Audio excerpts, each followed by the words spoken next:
Assalamualaikum warahmatullahi wabarakatuh. Perkenalkan, nama saya Hilman dari Saputra. Saya asal dari kelas 10 MIPA 5 Man 1 Cianjur.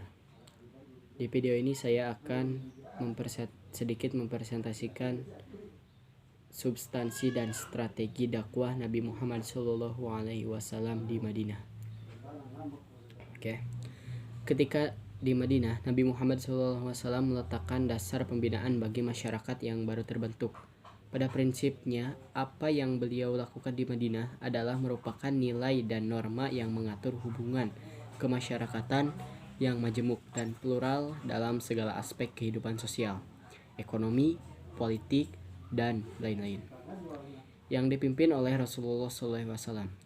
Dengan sumber utama Al-Quran dan Sunnah, substansi dan strategi dakwah Nabi Muhammad SAW di Madinah adalah sebagai berikut.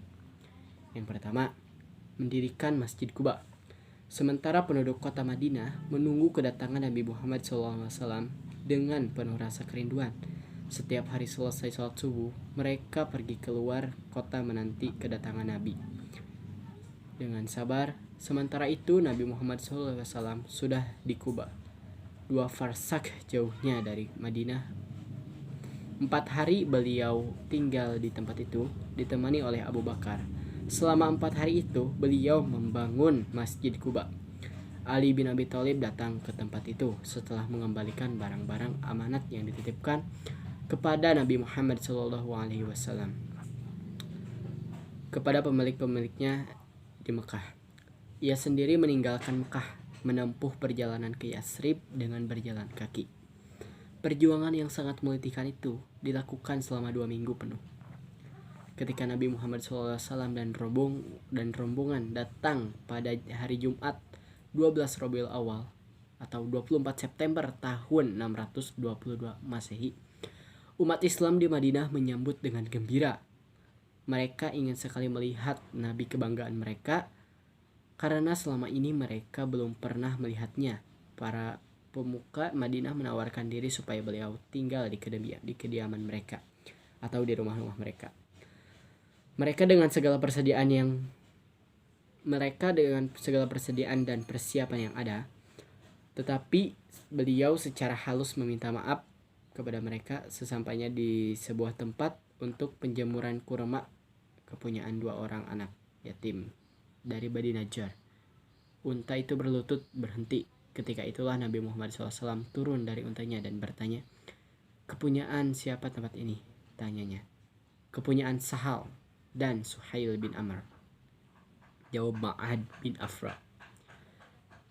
Dia adalah wali kedua anak yatim itu. Kemudian beliau memutuskan untuk beristirahat di tempat di mana unta itu berhenti. Dan tuan rumah sangat gembira menjambut keputusan beliau. Di samping itu, di tempat yang sama, umat Islam meminta agar didirikan sebuah masjid sebagai tempat ibadah dan tempat tinggal beliau. Dengan antusias, Nabi Muhammad SAW mengabulkan permintaan kaum muslimin ini. Demikianlah langkah awal dakwah beliau adalah mendirikan masjid. Sebab masjid sebagai tempat sholat dan juga merupakan rukun Islam yang kedua setelah membaca 2 kalimat syahadat. Yang kedua, substansi dan strategi dakwah Nabi Muhammad SAW di Madinah itu adalah mempersaudarakan kaum Ansor dan Muhajirin. Langkah selanjutnya yang dilakukan Rasulullah SAW adalah mempersaudarakan Muhajirin dan Ansor.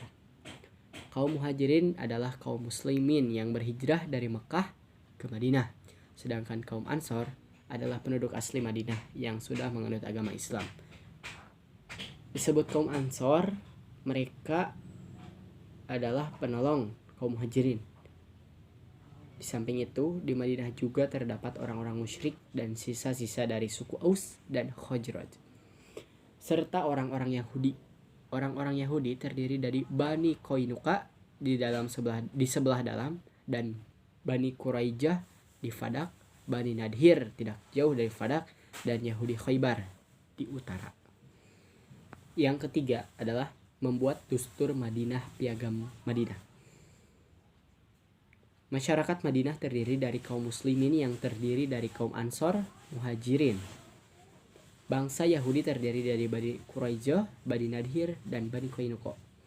Dan bangsa Arab yang belum memeluk Islam, majemuk ini bertambah kompleks setelah sebagian penduduknya memeluk Islam dan setelah Nabi Muhammad dan kaum muhajirin hijrah ke Madinah. Yang keempat adalah menjalankan prinsip musyawarah. Di Madinah, bagi umat Islam, Nabi Muhammad SAW adalah segala-galanya. Beliau adalah Rasul Allah dengan prioritas yang berlandaskan kenabian sekaligus pemimpin masyarakat dan kepala negara. Walau demikian, dalam memimpinnya umatnya, Nabi Muhammad SAW selalu mengundang para sahabat dan kaum muslimin untuk bermusyawarah manakala ingin memutuskan sebuah persoalan. Sedang hal itu tidak ada perintah dari Allah Subhanahu wa taala. Sesuai dengan petunjuk Al-Quran, Nabi Muhammad SAW mengembangkan budaya musyawarah di kalangan para sahabatnya. Beliau gemar berkonsultasi dengan para pengikutnya dan masalah-masalah sosial kemasyarakatan. Dalam berkonsultasi, Nabi tidak hanya mengikuti suatu pola kajian saja. Acap tahu kali beliau bermusyawarah hanya dengan beberapa sahabat senior. Tidak jarang pula beliau hanya meminta pertimbangan dari orang-orang yang ahli dalam hal yang dipersoalkan atau profesional.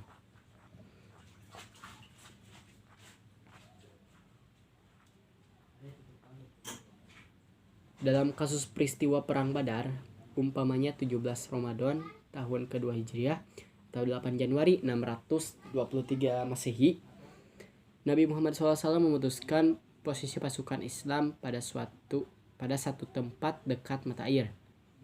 Habib bin Munzir dari kalangan Ansor menanyakan perihal tersebut kepada beliau. Apakah hal itu atas perintah Allah atau keputusan pribadi, wahai Nabi? Beliau menjawab bahwa hal itu semata-mata karena keputusannya sendiri. Hubab mengemukakan kepada beliau bahwa tempat tersebut kurang tepat. Kemudian dia mengusulkan ke tempat mata air yang lebih depan. Alasannya adalah pasukan Islam harus membawa banyak tempat air untuk diisi mata air yang paling depan. Untuk urusan-urusan duniawi, Nabi Muhammad SAW telah bersabda, kalian lebih tahu tentang urusan duniawi kalian. Mungkin itu saja dari saya. Terima kasih atas perhatiannya. Assalamualaikum warahmatullahi wabarakatuh.